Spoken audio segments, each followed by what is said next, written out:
تو دوستو اس وقت پورے ہندوستان میں یکساں سول کوڈ کا معاملہ تیزی سے سننے کو آ رہا ہے۔ جو بل پاس ہونے کی بات کی جا رہی ہے یہ سراسر پورے مسلم سماج کے خلاف ہے۔ تو آئیے اس بارے میں مولانا مدنی صاحب سے ان کے رائے جانتے ہیں کہ وہ کیا کہتے ہیں اس بارے میں۔ تو فرینڈس ہم چلیے ویڈیو کو اسٹارٹ نہیں، کرتے ہم ہیں۔ تو 1300 سال سے جس اپنے پرسنل لا کے اوپر ساری دنیا میں اور خاص طریقے پر ہندوستان میں مسلمان اپنے جیون کو گزار رہا ہے، ہم اسی لا کو اپنے لیے ضروری سمجھتے ہیں اور ہم اسی کو رکھنا چاہتے ہیں۔ یہ ایسی چیز، لیکن ہم اس کے خلاف کوئی احتجاج یا سڑکوں پر اترنے کو بالکل پسند نہیں کرتے۔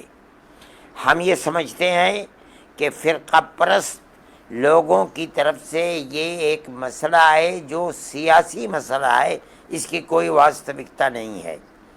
وہ اس ووٹ کو ہندو مسلمان کو الگ الگ کرنا چاہتے ہیں، اور جو کام آج تک نہیں ہوا وہ یہ لوگوں کو بتانا چاہتے ہیں کہ جو کام مسلمان کے خلاف ملک کی آزادی کے بعد سے آج تک کسی گورنمنٹ نے نہیں کیا تھا، ہم نے مسلمان کو وہ چوٹ لگا دی۔ جی جتنا احتجاج کیا جائے گا اتنا ہی ہندو مسلم میں دوری ہوگی، اور فرقہ پرست ذہن رکھنے والے لوگ اس میں کامیاب ہوں گے۔ سیاسی پارٹیاں جو ہیں وہ یہ کہہ رہی ہیں کہ یہ گورنمنٹ کا ایک سیاسی پہلو ہے، اس کی کوئی حقیقت نہیں ہے۔ اس سے پہلے بھی چوہان صاحب کی سرکردگی میں ایک بنائی گئی تھی، اور 2-3 سال کی ان کی رپورٹ میرے سامنے رکھی ہوئی ہے۔ انہوں نے یہ فیصلہ کیا تھا، مودی جی ہی کی بنائی ہوئی تھی، کہ یکساں سول کوڈ کی کوئی ہندوستان کے اندر ضرورت نہیں ہے۔ میں سمجھتا ہوں کہ وہ رپورٹ غیر سیاسی رپورٹ تھی، بالکل صحیح رپورٹ تھی۔ اس وقت پھر دوبارہ اس کو لانا، کرناٹک کے الیکشن کے اندر بالکل کنارے ہو جانے کے بعد وہ اس طرح کے مسائل کو اٹھا کر کے پھر ہندو مسلم تفریق کو پیدا کرنا چاہتے ہیں۔ میں سمجھتا ہوں کہ چوہان کی جو رپورٹ تھی وہ اپنے جگہ پر صحیح تھی، اسی کے اوپر گورنمنٹ کو عمل کرنا چاہیے۔ مجھے ہر چیز میں جو اسلام مذہب نے ہمیں تعلیم دی ہے اس کی مخالفت میں مجھے ہر ایک سے اختلاف ہے۔ یہ باور کرایا جاتا ہے، یہ بتایا جاتا ہے کہ مسلمان 4 شادیاں کرتے ہیں۔ 1,00,000 کا اگر سروے کیا جائے تو ایک نہیں ملے گا جس نے 4 شادیاں کر رکھی ہوں۔ یہ ایک پروپیگنڈا ہے، اس سے زائد کچھ نہیں ہے اسلام کے خلاف۔ کون مسلمان ہے جو 4 ہے؟ بابا ایک بیوی ہی ناک چنے چبا دیتی ہے، 4 کو کون رکھ کر کے اپنے جیون کو نہیں، دقت ہے۔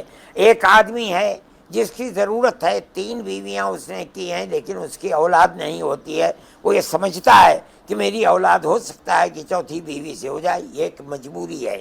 مان لیجئے ایک مرد ہے جو 80 سال تک بوڑھا نہیں ہوتا ہے، عورت تو 45 اور 50 کے اندر بوڑھی ہو جاتی ہے، اب اسے ضرورت ہے کسی بیوی، یا تو ان سب کو طلاق دے اور یا 4تھی شادی کرے، 3ری شادی کرے۔ اسلام یہ نہیں کہتا ہے کہ طلاق دے دو، اسلام یہ کہتا ہے اپنی ضرورت کو پورا کرو۔ آپ ایک دروازے کو بند کر کے کوئی خیر کا پہلو نہیں اس کے اندر رکھتے ہیں، وہ دروازہ بند ہو جائے گا۔ 1,00,000 میں سے 2-4 آدمیوں کی ضرورتوں کو آپ دروازے کو بند کر دیں گے، یہ کوئی اچھی بات نہیں ہے۔ یہ بتائیے کہ اگر مرد کو ضرورت ہے دوسری شادی کی تو وہ کیا کرے؟ اولاد نہیں ہوتی اس بیوی سے، اب بتائیے کیا کرے؟ وہاں پر ہے برابر ملے گا۔ آپ جانتے ہیں یہ غلط ہے۔ اسلام نے لڑکوں کے لیے یہ لازمی کیا ہے کہ بوڑھے ماں باپ کی ساری زندگی کی ضرورتوں کو وہ پورا کرے گا، ماں باپ کو راضی رکھے گا۔ اگر وہ ماں باپ راضی نہیں ہے تو ہمارا عقیدہ ہے کہ اللہ اس سے راضی نہیں ہے۔ لیکن لڑکی کے لیے یہ نہیں ہے۔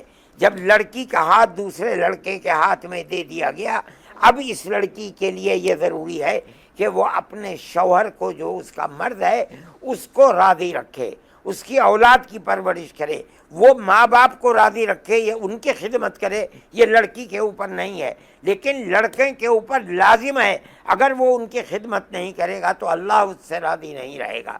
یہ چیز مرد کے لیے ہے، جب مرد بڑھاپے میں ماں باپ کے اوپر خرچ کرے گا، ان کے لیے کمائے گا، ان کے جوتے سیدھے کرے گا، ان کے لیے جیے گا، ان کے لیے مرے گا، تو اس کا حصہ بھی ماں باپ کے حصے میں زیادہ دیا گیا۔ اور وہ لڑکی جو بیاہ کے بعد دوسرے کے گھر چلی گئی، اب اس لڑکی پر لازم ہے کہ وہ اس گھر میں جا کر کے ان کی خدمت کرے، ماں باپ کی خدمت اس کے اوپر ضروری نہیں ہے، اس کو بھی حصہ دیا گیا، مگر اس لڑکے کا آدھا دیا گیا۔